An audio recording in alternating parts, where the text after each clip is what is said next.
마태복음 24장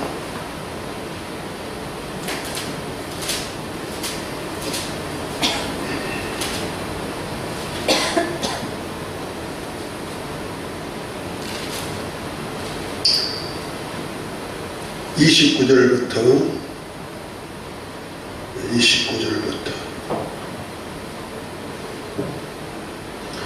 37절까지 한번 교독합니다. 29절. 그날 한란 후에 즉시 해가 어두워지며 달이 빛을 내지 않으면 별들이 하늘에 떨어지며 하늘에 있던 놈들이 흔들리리라. 그때 인자의 징조가 하늘에서 보이겠고 그때 땅의 모든 족속이 통곡하며 그들이 인자를 구름 타고 능력과 큰 영광으로 오는 것을 보리라. 제가 큰 나팔 소리와 함께 천사들을 보내리니 저희가 그 택하신 자들을 하늘 이 끝에서 저 끝까지 사방에서 모으리라. 무화과 나무의 비유를 배우라. 그 가지가 연하여지고 잎사귀를 내면 여름이 가까운 줄 아나니 이와 같이 너희도 이 모든 일을 보거든 인자가 가까이 곧 문 앞에 이른 줄 알라. 진실로 너에게 말하노니 이 세대가 지나가기 전에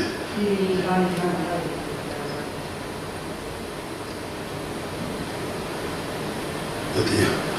천지는 없어지겠으나 내 말은 없어지지 아니하리라.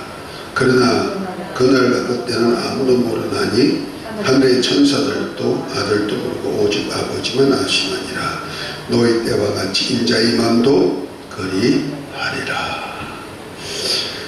자, 오늘은 예수님의 재림의 때에 대한 학설을 조금 공부하는데요. 구속사적인 섭리 책은 330페이지에 그것과 함께 이제 천년왕국과 연결되는 얘기이기 때문에 천년왕국에 대한 학설이 또 있어요. 그것이 이제 386페이지와 연결됩니다. 우리가 예수님이 과연 오실까 아니면은 안 오실까, 그것은 이제 불신자들은 예수님이 2000년 전에 오셨다가 죽으셨는데 어떻게 또 오신단 말이냐, 그건 말이 안 된다 이렇게 하지만은 하나님의 약속은 반드시 다시 오실 것도 말씀하셨죠. 그래서 지난번에 사도행전 1장을 보면서 이스라엘 나라를 회복하시기 위하여서 아버지 때 주님이 다시 오실 것을 말씀하시면서 먼저 그 때가 알기 전에, 그 일이 있기 전에 먼저 성령 임하면 권능받고 예루살렘과 온 유대와 사마리아와 땅 끝까지 이르러 내 증인이 되리라 하면서 제자들로 성령 임한 후에 하나님의 복음을 전하게 만들죠. 이것이 바로 은혜 시대. 여기 이제 십자가에 달려서 죽으셨다가 부활 승천하시고 제자들에게 약속한데 지금 은혜 시대에 그 약속한 성령이 오셔서 이제 예루살렘과 온 유대와 사마리아와 땅 끝까지 이르러 만민에게 복음이 전해질 때 이것이 바로 하나님의 아들들을 얻고자 하는 창세전에 계획이 이루어지는 겁니다. 이것은 이스라엘과는 조금 별개의 약속이 되는 거죠. 그래서 모든 족속에 전해진 약속입니다. 이것이 에베소서 1장 3절부터 6절에 있는 얘기.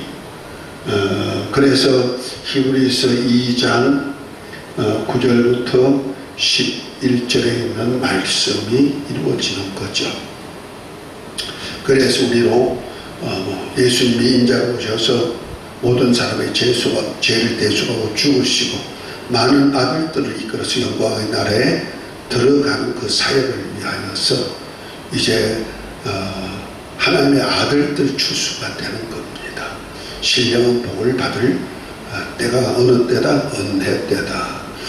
그리고 이제 은혜 때가 이제 거의 끝나가고 환난 때, 주님이 오실 날이 가까우면은 이제 지난 시간에 얘기했듯이 계시록에 일곱인 때는 심판이 있게 되고, 그 다음에 일곱인을 때는 그때부터 시작해서 마지막 일곱째인 때는 일곱 나팔, 일곱 대접의 심판이 있는데, 이것을 환난시대라고 한다.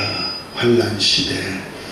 이 환난시대에 이제 1003년 반에는 일곱 나팔을 부는 심판, 후 3년 반에는 일곱 대접을 쏟는 심판이 있게 되는데, 이때는 가라지와 곡식, 그 다음에 알곡과 죽정이를 갈라내는 심판이 있을 때다. 이를 위해서 환난이 주어지는 거죠.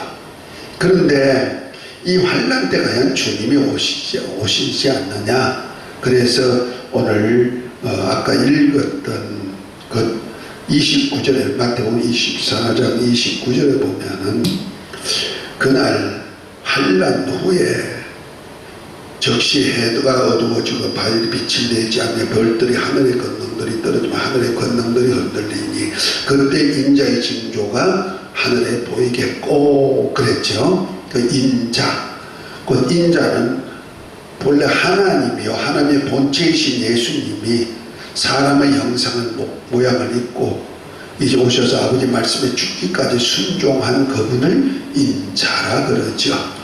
그 인자가 죽으시고 그리스도로서 이제 인자가 죽으시고 인자가 부활 성천하셨고, 인자가 이제 보좌 우편에 앉아 계시다가 인자의 모습 그대로 구름 타고 다시 오실 것을 약속했고, 그때는 하나님의 영광과 천사들의 호령과 함께 오신다는 말이에요. 그러면 언젠가는 주님이 오실 것이 약속이 돼 있죠.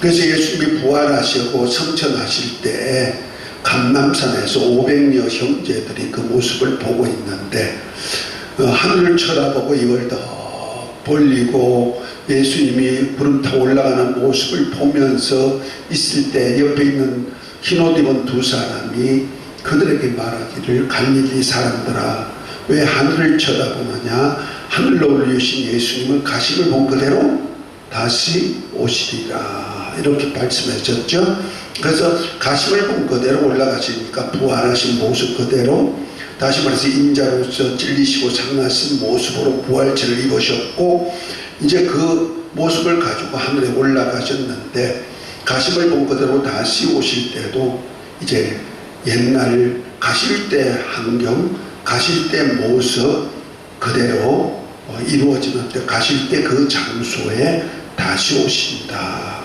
하는 말씀이 주어지죠. 그래서 다시 오실 때는 감람산 곧 시온산에 이제 14만 4천과 이스라엘이 입맞은 종 14만 4천과 함께 오는 모습을 이제 보게 되고 앞으로 배우게 될 것인데요. 이렇게 주님이 오실 것은 이제 우리 믿는 사람들은 확실한 거예요. 확실한데 과연 예수님이 언제 어느 때 오실까? 이거 다 궁금하잖아요.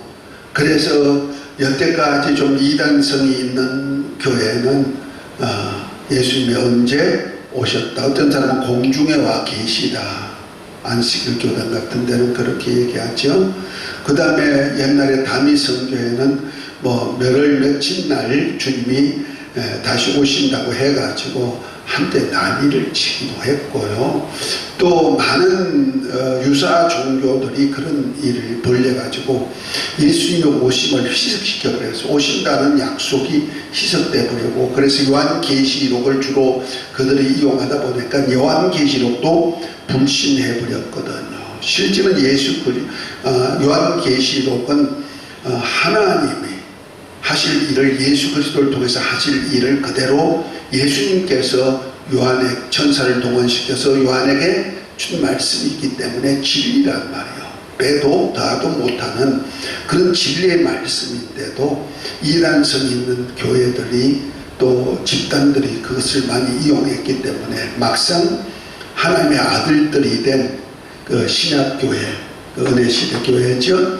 하나님의 아들들로 얻을 복음이 그만 믿지 못하게 만들고 부정하게 만들고 어떤 사람은 그것을 읽지도 못하도록 이단돼 된다고 그렇게 했거든요. 그래서 계시록 2장 3장의 7교회는 이긴 자가 곧 하나님의 아들들의 이긴 자에게 예루살렘 입성부터 시작해서 하나님의 보좌까지 그 방열을 허락해 주는데 그 교회가 바로 하나님의 아들들이거든요.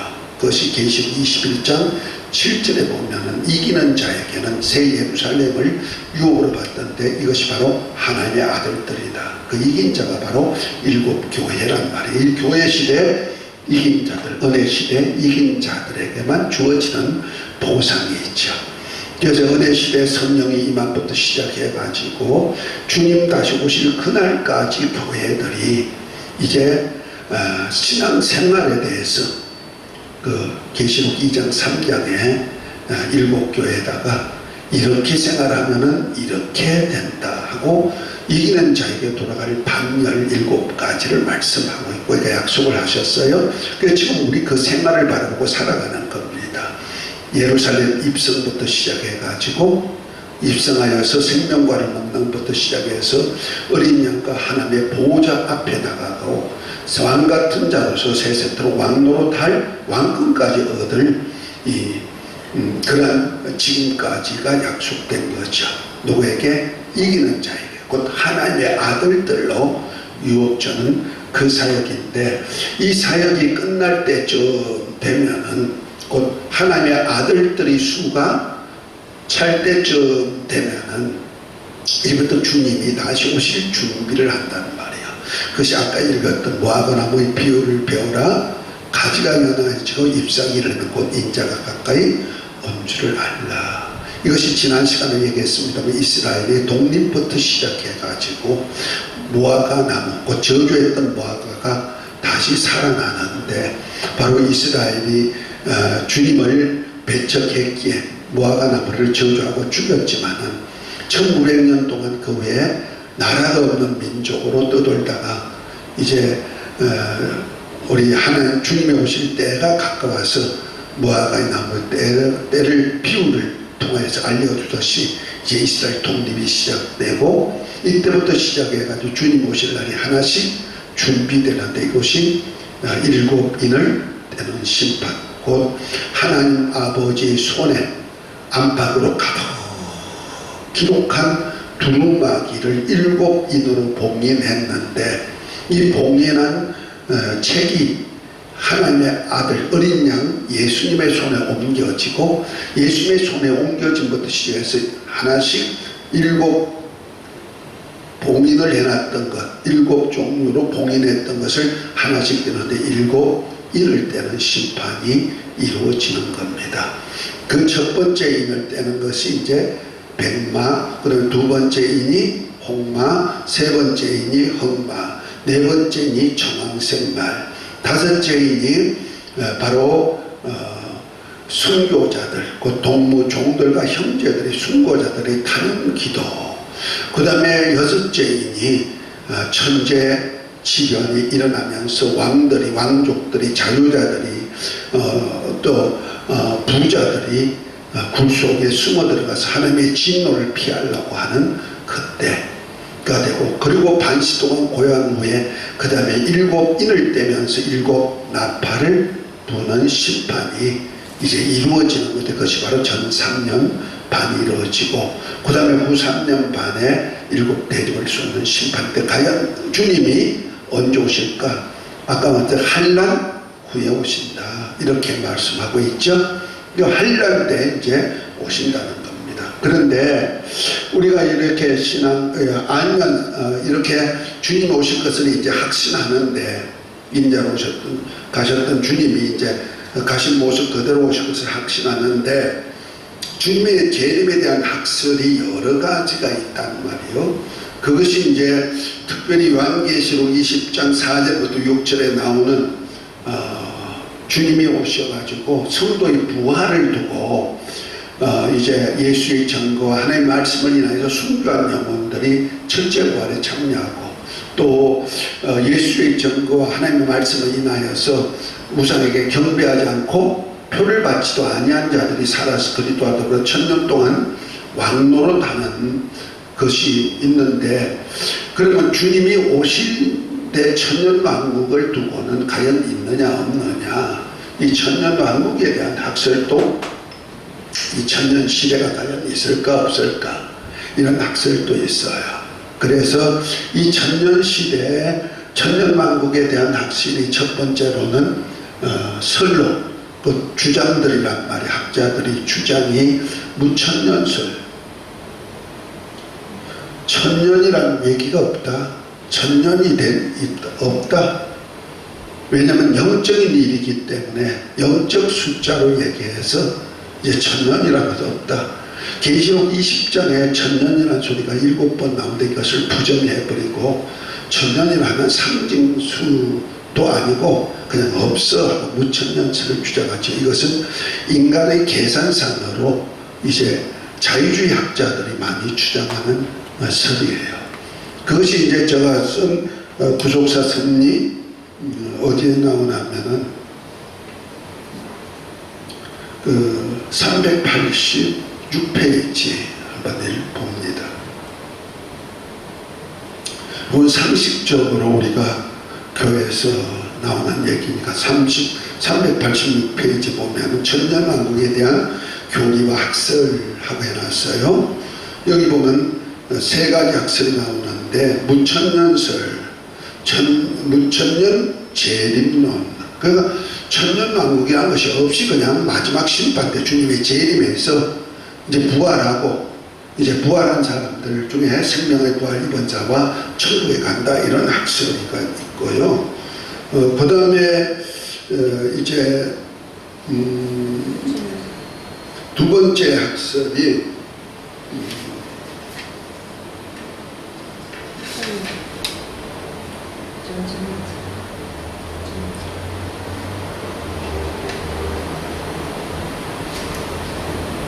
어, 388페이지 보면 후천년설, 후천년설이 있죠.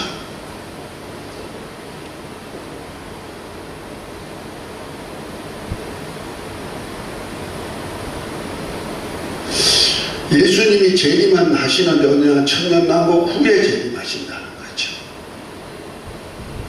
그러니까 이제 은혜 시대부터 시작해가지고 예수님이 심판하러 이 땅에 오실 때까지, 그러니까 천년왕국 없이 그냥 심판 오신다는 중국 천년설이고, 이제 천년왕국은 있긴 있는데 언제 오느냐, 은혜 시대부터 천년왕국이라는 거죠.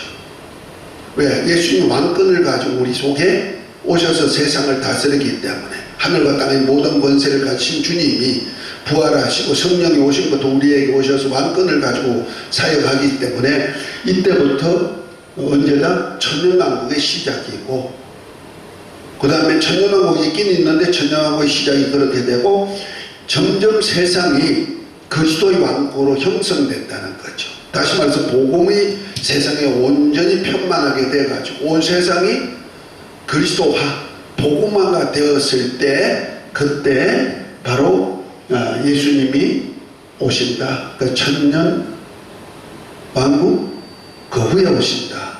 그래서 후천년설로 말하고 있어요. 이것이 이제 초대교회부터 시작해서 천년왕국의 시작을 잡는 거죠. 세 번째가 전천년설입니다.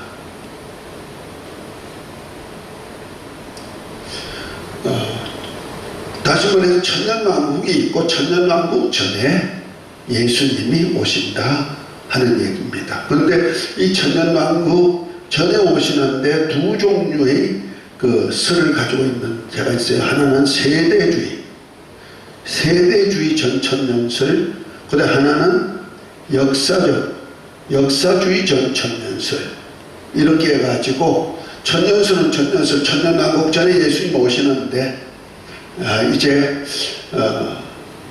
교회 시대를 7시대로 해가지고 주님이 오신다. 이렇게 표현한 사람이고 환란 시대까지 7시대로 정해가지고 오실 것을 얘기하는 것이 세대주의 전천년설. 이들은 보편적으로 환란 시작 때 벌써 예수님이 강림하시고 그때 교회가 부활하고 부활 승천해가지고 공중에서 이 환란 땅으로 재림하실 때까지 7년 동안 공중 혼인잔치가 이루어지고 땅에서는 대환란이 있다. 이렇게 주장하는 사람들이 세대주의 전천년설을 많이 선호하고 있습니다. 우리나라도 어떤 큰 교회 목사가 이것을 전해가지고 보편적으로 그렇게 된 것으로 말하고 있죠. 그런데 역사적인 전천년술주의가 있는데요. 역사적 전천년주의는 하나님의 이제 환란 시대도 부터 시작해가지고 환란 시대 끝에 주님이 오신다는 이제 설, 그 다음에 환란 전에 오신다는 설, 환란 중간에 오신다는 설, 이 역사적 전천적 수에 있어서 이제 환란을 두고 환란 시대에 오신다. 주님은 은혜 시대 끝나고 환란 시대 오시는데 어떤 사람은 환란 전 재림 설, 그 다음에 어떤 사람은 환란 후 재림설, 어떤 사람은 환란 중간 재림설, 이렇게 좀 복잡하게 설이 있습니다. 다시 말해서 예수님이 천년왕국 전에 오시는데 이제 복음이 대상 땅 끝까지 전해지고 다시 주님 오시는데 환란 전에 7년 전 환란이 시작되면서 주님이 오신다. 그 환란 전 재림설. 이때는 세대주의 전천들과 같이 이때 환란 전에 공중으로 교회가 들려 올라가니까 그 성도들이 들려 올라가니까 이 땅에는 신앙생활 대충 했던 사람 그리고 불신자들이 이 땅에서 대환란을 당하는 것이다. 그러니까 교회는 환란 통과설이 되는 거죠. 환란을 받지 않는다 이런 얘기가 되는 거고요. 그 다음에 환란이 다 끝난 후에 예수님이 오시는 거야. 그래서 교회 환란설을 얘기하고 있죠. 곧 7나팔 7대접을 교회가 다 당하는 거야 했습니다. 그런가 하면 환란 중간 재림설이 있어가지고 예수님이 7나팔 불 때 7나팔 중에 마지막 나팔에 주님이 오시고 그 다음에 오신 후에 7대접을 주는 심판을 하면서 이스라엘 나라를 회복하는 그 사역을 주님이 하시는 것이다. 그래서 환란 중간 재림설 이렇게 있습니다. 이것이 바로 하나의 이론이죠. 설은 이론이죠. 이론인데 과연 성경에는 어떻게 얘기를 하는가 하는 것을 우리가 조금 이해하고 넘어가야 됩니다. 자, 그것이 이제 다시 책으로 330페이지 주님의 재림에 대한 학설 요한계시록 20장 4절에서 6절에 나오는 성도의 첫째 부활에 있는 천년왕국에 대한 견해 차이로 주님의 재림에 대한 여러 가지 견해가 생겼는데 무천년주의자들은 천년왕국이 없는 종말에 성도들의 부활과 최후의 심판이 있기 전에 그리스도의 재림을 말하지만 성경에는 천년왕국 시대가 분명히 있던 것으로 기록하고 있습니다. 그리고 후천년설을 주장하는 자들은 천년은 상징수로서 예수님의 초림부터 복음으로 점점 확산되고 낙원 같은 세상이 이루어질 그때 그리스도께서 재림하실 것을 말하며 전천년설을 주장하는 자들은 천년왕국 시작 전에 환란 시대에 그리스도께서 재림하신다고 말한다. 그리고 역사적 전천년설을 말하는 자 중에는 천년왕국 시대 전에 있을 7년 대환란이 있게 되는데 이를 중심으로 하여 환란 전 재림설, 환란 후 재림설, 환란 중간 재림설로 나누어 주장하는 사람들이 있다 하고 말하고 이제 이 재림설에 대한 얘기를 이렇게 세세하게 글로 남겨놨습니다. 여러분들이 나중에 읽어보면 될 것이고요. 그러면은 과연 예수님이 언제쯤 재림하실까? 이것을 좀 아는 것은, 성경적으로 아는 것은 굉장히 좀 유익한 것이 있습니다. 자, 여기서 우리 다니엘서 9장을 한번 읽어봅니다. 다니엘서에는 이제 환란 시대에 일어날 사건을 다 이렇게 기록했고, 그 환란 시대 비밀에 대한 얘기도 이렇게 많이 이야기하고 있습니다.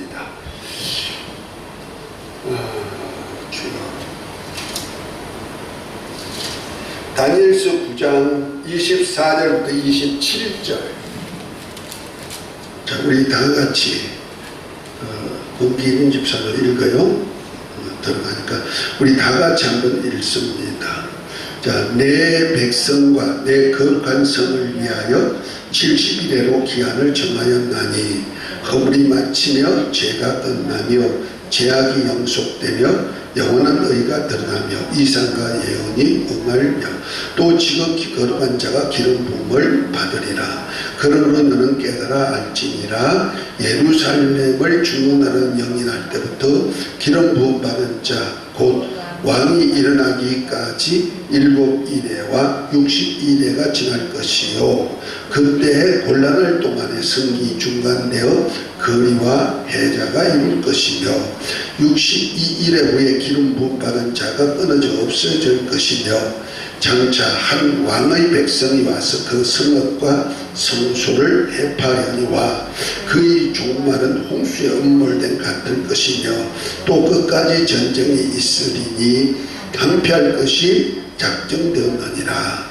그가 장차 많은 사람으로 더불어 한 일해 동안에 언약을 굳게 정하겠고 그가 그 일의 절반에 제사와 예물을 금지할 것이며 또 잔부하여 미운 물건이 날개를 의지하여 설 것이며 또 이미 정한 종말까지 진노가 항폐케 하는 자에게 쏟아지리라 하였느니라. 우리 오전 시간에 하늘의 천기 분별하라 그랬죠. 하나님의 때, 하늘에 있는 하나님의 때에 역사를 분별하는 겁니다. 특별히 지난 시간에 마태복음 13장 비유장을 하면서 마지막 부분에 하늘나라 제자된 서기관들이 이제 하나님의 곳간에서 옛것과 새것을 끄집어내서 그 집 사람들에게 양식을 나눠주도록 됐죠.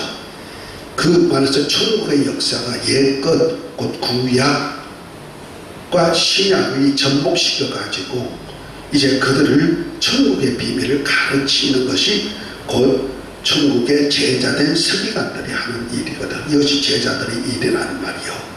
그래서 천국의 비밀을 알고 전하죠. 그런데 천기는 분별할 줄 알면서 하나님의 때, 하나님의 시대를 알지 못하는 바리새인과 사두개인들이 있단 말이에요. 사두개인들은 부활이 없다고 주장하는 사람들이 있지만은 그러니까 예수님이 부활해서 다시 오신다고 또 주장하지 않죠. 부활도 안 했는데 어떻게 다시 오시겠어요? 그 사두개인들은 부활을 주장하지 않죠. 그러나 바리새인들은 부활을 믿고 주장하는 자체이죠. 자, 이런 자들은 이제 천기를 분별할 줄 알아야 되고 시대를 분별할 줄 알아야 된다는 말이에요. 특별히 이제 구약 하나님의 곳간에서 옛것과 새것을 이렇게 접목해 가지고 그 집 사람들, 곧 하나님의 집 사람들의 종들에게 때를 따라 양식을 나눠주는데 특별히 다니엘서는요 앞으로 장차될 일 요한계시록에 나타날 일에 대한 얘기를 잘 하고 있습니다.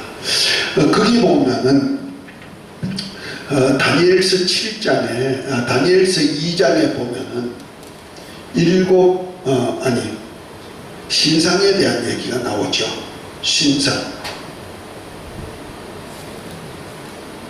신상에 대한 얘기가 나오는데요.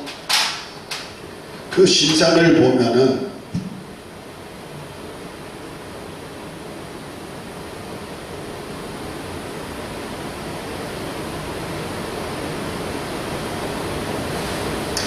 자, 좀 이상하지만은 또 이해하고 들어주세요. 신상이 있는데 이 신상에게 이제 머리가 있단 말이야. 그 다음에 팔하고 가슴이 있어. 너무 위로 아래로 잘랐나? 팔하고 가슴이 있어요. 그러면 배가 있어요. 배하고 넓적다리가 있어요. 그 다음에 종아리가 있어요. 그 다음에 발이 있어요. 이것이 세상에 이루어질 나라라고 말했어요. 그러니까 머리가 누구냐? 바벨론이래요. 바벨론. 그 느부갓네살 왕이 유대인들을 포로 1, 2, 3차로 포로로 잡아갔던 때 이 느부갓네살 왕 바벨론을 금머리로 상징했어요. 이 머리예요. 그 다음에 가슴과 두 팔은 이건 금나라예요. 두 팔은 은나라예요. 은나라인데 이것이 뭐냐? 메데 파사예요. 그 페르시아란 말이야. 이것이 은나라. 그 다음에 배와 넓적다리. 배와 다리는 뭐냐? 동나라, 굴이란 말이야. 이 나라는 뭐냐? 헬라예요.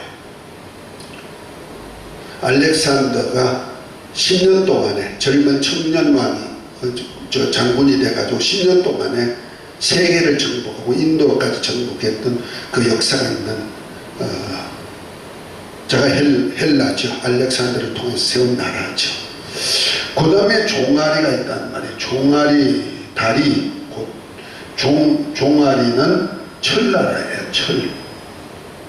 철나라인데 그것이 로마 나라예요. 그 다음에 이제 발나라가 있어요. 열 발가락이 있는 발나라가 있는데 이 나라는 철과 진흙이 섞인 나라예요. 진흙이 섞인 나라인데 이것이 바로 열국이에요. 앞으로 될 열국이란 나라예요. 열 발가락의 나라죠. 그러니까 철나라가 로마니까 로마와 연결된 또 이방인도 함께 세워지는 나라란 말이에요. 이런 신상을 보여주고 마지막으로 하늘에서 떠인 돌 하나가 날아와 가지고 이 발을 쳐버려요. 발을 치니까 이 우상이 쓰러지면서 그냥 가루가 되어버리고 이 우상을 친 돌이 태산을 이루었다 그래요. 돌이 태산을 이루었어요. 그 우상을 친 돌이 하나만 아니고 태산을 이루어진 얘기죠. 결과적으로 바벨론 같은 나라가 바벨론으로부터 시작된 나라가 페르시아로 헬라로 로마로 나오지만 이것이 섞인 나라가 결과적으로 진흙과 함께 이방인과 로마가 함께 섞인 나라가 마지막 종말 때 나오게 되고 신동이신 예수님께서 오셔가지고 이를 우상을 친다고 우상 나라를 곧 바벨론을 쳐부시는데 이때 쳐부시는 나라가 돌이 태산을 이루었다 하고 말하죠. 이것이 예수님과 똑같은 이제 군대가 되어서 나가는 역사 계시록 19장에 나오는 흰옷 입은 무리들이 태산이 같이 많은 숫자로 표현하고 있고 그러므로서 바벨론의 멸망을 보여주고 있는 겁니다. 자, 이와 똑같이 그 다음에 이제 다니엘서 이건 느부갓네살 왕에게 꿈의 이상을 보여줬고 다니엘이 이것을 해석해 줬어요.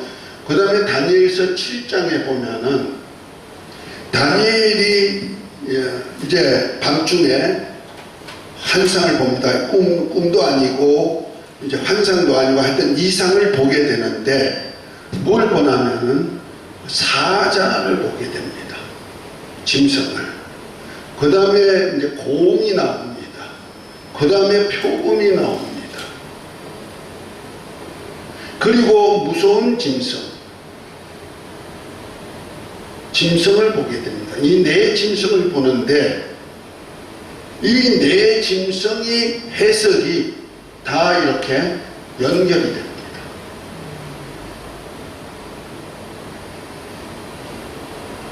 곧 바벨론은 사자로 나온 거고요. 그 다음에 메데파사는 곰으로 나오고요. 그 다음에 헬라는 표고로 나왔어요. 날쌔죠. 그 다음에 로마는 무서운 짐승, 아주 이빨을 갖는데, 근데 이 무서운 짐승에서 10뿔이 있는데 10뿔이 나오고 이 10뿔 중에 3뿔이 뽑혀나가요. 뽑혀나오고 이 3뿔 안에서 한 뿔이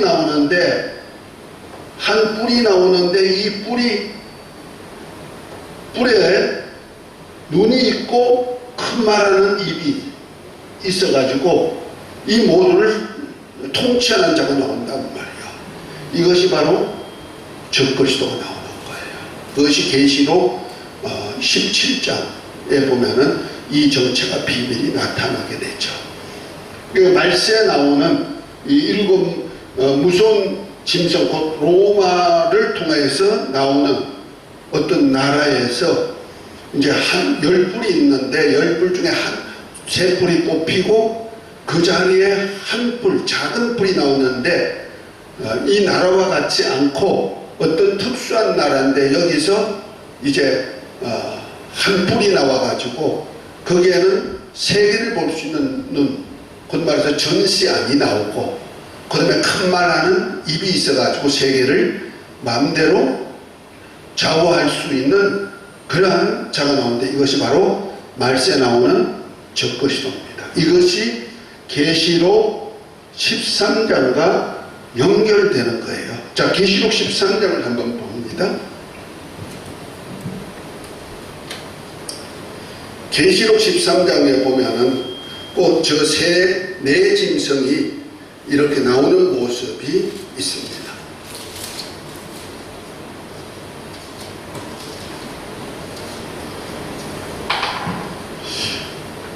13장 1절에 보면 내가 보니 바다에서 한 짐승이 나오는데 뿔이 10이요 머리가 7이라 그 뿔에는 10면류관이 있고 그 머리들에게는 청량한 이름들이 있더라.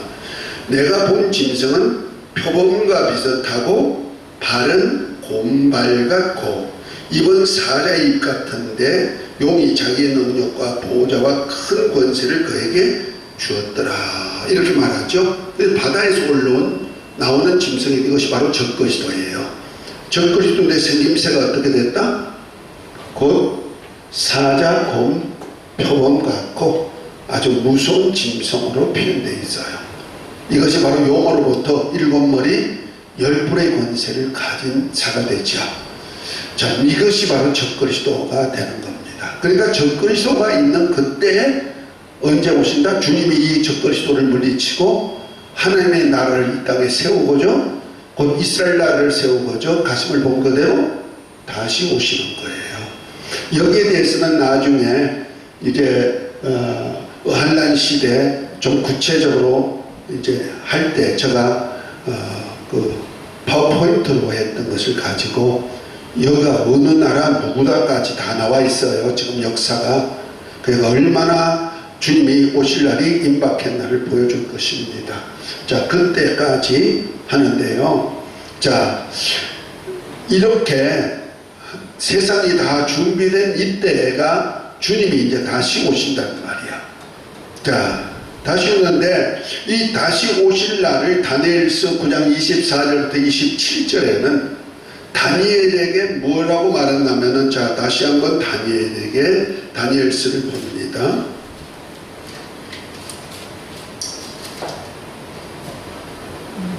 24절입니다. 9장 24절에 보면 내 백성과 내 거룩한 성을 위해서 70일에로 기한을 정하였나니 허물이 마치며 죄가 끝나며 제약이 영통되며 영원한 의가 드러나며 이상과 예언이 응하며 또 지극히 거룩한 자가 기름 부음을 받으리라 그랬죠.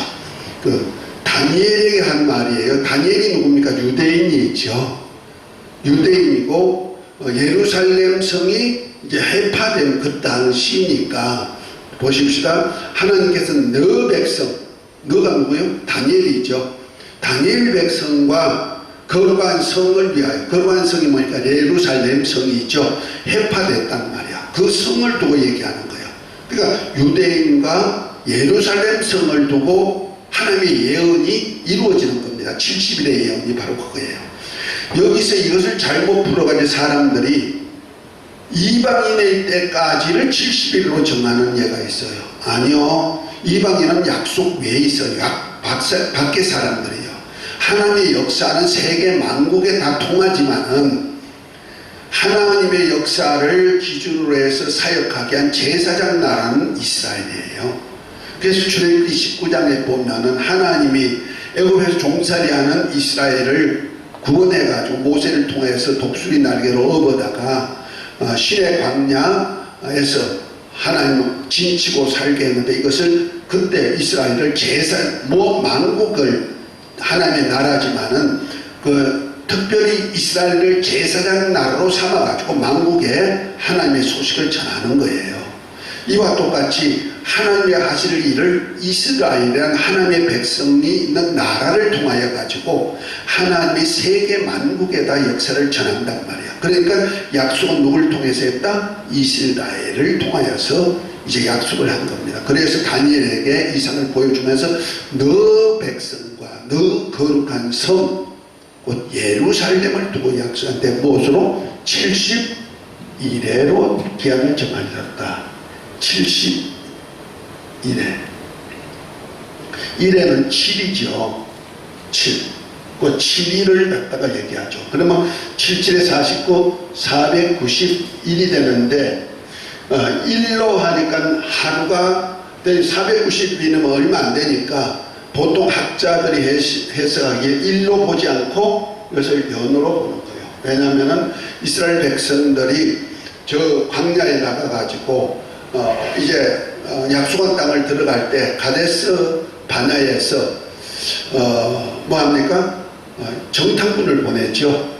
12정탐꾼을 보냈을 때 여호수아 갈렙을 외에는 10정탐꾼들이 가나안 땅을 부정하고 그들의 민족은 아주 네피도의 후손 안악자손이 있기 때문에 장대에서 우리는 메뚜기 같아, 우리가 여기서 죽는구나, 이렇게 백성을 충동질 해가지고 백성들을 소요를 일으켰단 말이야.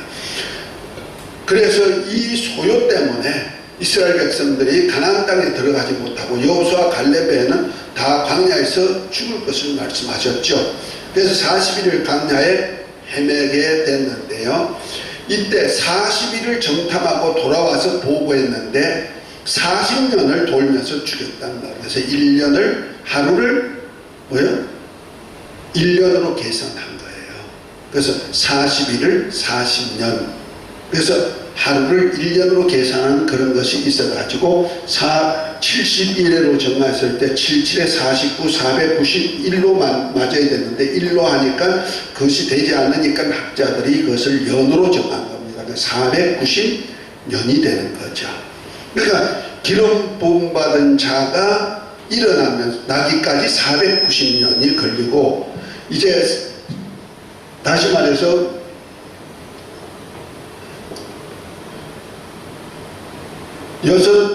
일곱 일회와 62일에, 7일회와 62일에, 그러니까 69일회가 지나고, 그 년이죠.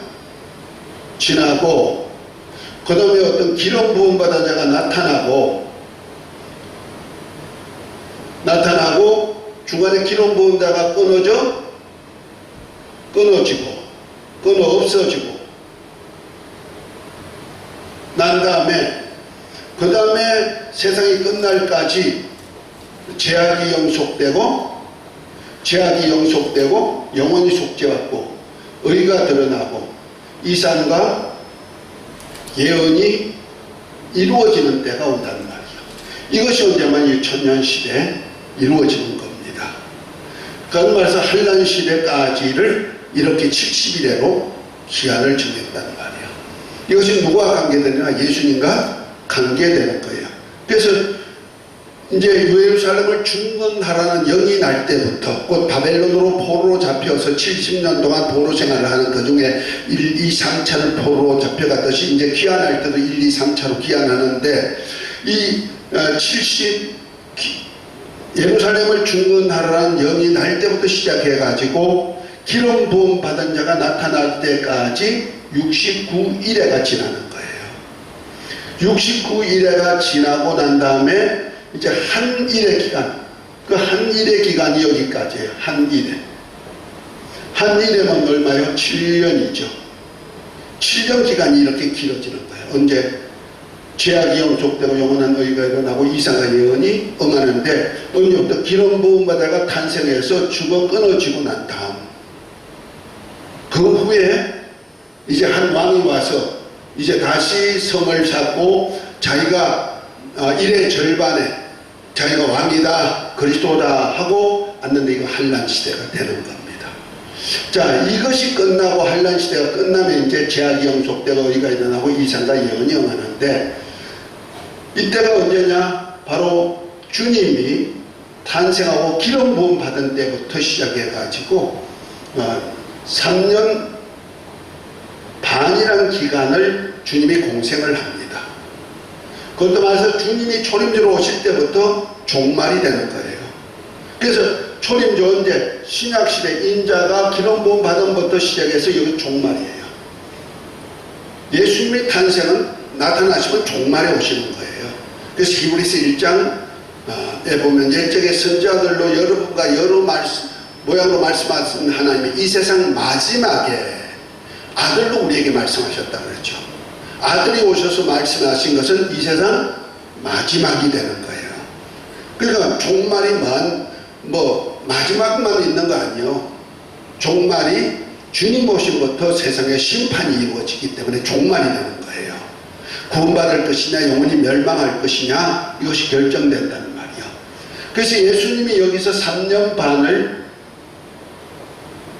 인자로 오신 주님이 공생을 하죠. 공생을 하신다는 말이에요. 그리고 은혜 시대가 시작되는데 은혜 시대는 이스라엘과 관계없는 하나님의 창세 전에 하나님의 아들들로 얻고자 하는 시대이기 때문에 이스라엘에게는 복음이 들어가지 않죠. 그래서 그들로 완악하게 하고 무화과 나무를 저 위에서 말라버리고 그래서 무화과를 따먹는 자가 없단 말이에요. 곧 이스라엘 통해서 복음이 전해지지 않는단 말이에요. 그래서 천국에 대한 새 복음이 전해졌는데 이제 주님 오실 때가 되면은 이제 무화과 나무가 다시 소생을 입게 되죠. 그때가 언제예요? 환란 시대 전입니다. 그러면 3년 반을 하다 기름 부음 받은 자가 끊어져 없어지게 되고 없어지고 난 다음에 한 왕의 백성이 와서 성전을 해파할 것을 말씀하고 있죠. 그래서 예수님이 끊어져서 하늘에 올라가시고 어디에요? 신약시대 끝나고 하늘로 올라가신 주님이 성령을 보내주셨고 이때 끊어져 없어진 것이죠. 이거 3년 반 기간이고 그 다음에 이제 한 왕의 백성이 와가지고 뭡니까? 성전을 해파하죠. 이것이 바로 주 70년 AD 70년에 티투스 장군이 로마의 티투스 장군이 예루살렘 봉기를 반란을 일으키니까 이것을 제압하러 왔다가 이들이 항복하지 않고 계속 대항하니까 불화살을 쏘아가지고 이제 성전을 불바다시켜버린 거예요. 그리고 예루살렘 성도 다 해파해버리고 결국 가서 이스라엘이 이제 흩어져가지고 디아스포라 돼가지고 1900년이라는 세월이 흘러가는 겁니다. 나라 없는 세월. 그러다가 이제 1948년 5월 14일 날 이스라엘 독립이 선포되면서부터 이제 시온주의가 생겨나고 그때부터 이제 이스라엘 나라가 회복되는 역사가 이루어지죠. 그러다가 이렇게 한 왕의 백성이 성전을 파괴한 그 백성이 또 왕이 나와가지고 7년 동안 이스라엘과 언약을 하죠. 이것이 바로 7년 환란 시대에 있는 7년 언약입니다. 이것은 예수님의 재림할 때 다니엘서 7의 한 일에와 관계없는 시대예요. 이건 적그리스도가 나타나는 시대죠. 아까 얘기했죠. 적그리스도가 어떤 때 나타났다. 세상 마지막에 신상으로 말하면 발나라, 열발가락 나라. 그 다음에 이제 짐승으로 말하면은 로마의 부의 속에서 10불 중에 7불이 뽑히고 7머리 10불 중에 7머리가 뽑히고 3불이 뽑히고 그 다음에 그 뿔에서 한 뿔이 나와가지고 큰 말하는 입과 눈을 가진 자, 그것이 바로 적그리스도가 나온다. 그것이 바다에서 올려오는 짐승이다. 아까 얘기했던 그가 나오는 거예요. 이것이 언제? 한란 시대에 나온다는 말이야. 그러니까 7년 한란 때 그 적그리스도가 나타나기 시작하는 거죠. 그리고 1의 절반에 7년 절반에 지가 하나님이다 하고 성전에 앉아서 이제 가정한 자가 하나님 전에 앉아서 메시아로 등극하는 역사가 있게 되는 거죠. 자, 이때 주님께서 다시 오시는 거예요. 다시 오시는데 언제 오실까? 이제 한 일회를 남겨놓고 전 3년 반 주님이 사역하셨단 말이야. 인자로 오셔가지고. 이제 남은 한 일회 중에 남은 것은 얼마요? 3년 반이 남은 거예요. 그래서 한란 시대 중간, 곧 전 3년 반 일곱 나팔을 부는 심판, 이때는 주님이 다시 오신다 하는 두 증인들이 예수님이 메시아로 다시 오실 것을 소개하고 가슴을 본 그대로 시온산에 오실 것을 이렇게 이스라엘 백성들에게 전하지만 백성들이 믿지 않죠. 그러나 유브라데 전쟁을 통해서 이들이 죽었다가 사흘 만에 생기가 들어가서 살아나서 공중으로 올라오라 소리 듣고 올라가다가 마지막 나팔에 주님이 오실 때 그들 영접해가지고 어디로? 시온산에 오셔서 온 이스라엘이 구원을 얻는 역사가 있는데 이것이 한란 시대 마지막 때 마지막 나팔이 오시니까 이제 7년 한란 중에 전 3년 반 끝에 오신다는 말이에요. 그리고 나머지 7 대적은 9-3년 반 동안에 주님이 이스라엘 나라를 회복하시는 이때입니까 했던 이스라엘 나라 회복을 위해서 적그리스도 곧 로마와 로마의 후에서 나타난 바벨론을 멸망시키는 일을 후 3년 반 동안에 하죠. 이것이 바로 7년 동안에 3년 반이 되는 거예요. 이것이 다니엘과 거룩한 예루살렘을 위한 바로 하나님의 언약 70일의 언약이 완성되는데, 그리고 완성이 되면은 죄악이 영속되고 영원한 의가 드러나고 이상과 예언이 응하는 역사가 나타난다. 오늘 간단하게 70일에와 연관시켜서 우리 주님이 언제 오실 것인가? 그러면 한란 전이냐 한란 중간이냐 한란 후냐 했을 때 한란 중간에 주님이 오시는 것이 맞다. 왜냐하면 한 일회 중에 인자로 초림자로 오신 예수님이 3년 반 공생애를 하셨고 부활 성천하신 후에 가슴을 본 다시 오셔가지고 3년 반 공생애를 시작하면은 7년의 기름 부음 받은 예수님의 사역이 끝나서 죄가 영속되고 영원한 의가 드러나고 이상과 예언이 응하는 때가 되는 것이다. 이 다니엘서 9장 24절부터를 통해서 이제 이렇게 예수님이 언제 오실까를 간단하게 전했습니다. 이것이 이렇게 책에 다 있어요. 여러분들이 찬찬히 읽어보시면은 이것이 언제 이제 이스라엘 독립되고 주님이 언제 어떻게 오실 것도 다 기록이 되어 있습니다. 여기는 간단하게 제가 이제 이렇게 설명을 했고요. 앞으로 기회가 있으면은 더 자세하게 파워포인트 가지고 해주는 시간이 있을 것입니다. 오늘은 바로 예수님의 재림 때 학설과 과연 재림이 어느 때 재림하실까 이런 것에 대한 얘기를 잠시 나눴습니다. 할렐루야. 기도합니다. 하나님 오늘 우리 주님이 이제 우리 구세주로서 인자로 사역하시다가 하늘에 가셨다가 인자로 왕국을 가지고 다시 오실 것을 약속했는데 그때가 언제인지 여러 가지 학설을 통해서 알아보았고, 또한 다니엘서를 통해서 우리가 주님이 언제 오실지를 우리가 대충 알아봤습니다. 우리 주님 오실 날을 알고 우리 신앙은 이제 종말의 때를 잘 준비하여서 주님 언제 오시어도 아멘 주 예수 오시옵소서 영접할 수 있는 믿음의 사람들 다 되게 하옵소서. 예수 이름으로 기도합니다. 아멘.